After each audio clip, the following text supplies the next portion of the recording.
There's a bunch of trees in the way.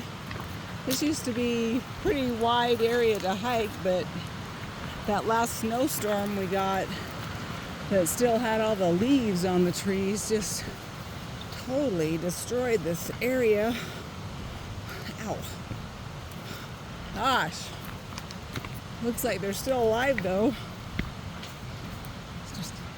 We'll see what happens as the later on the year.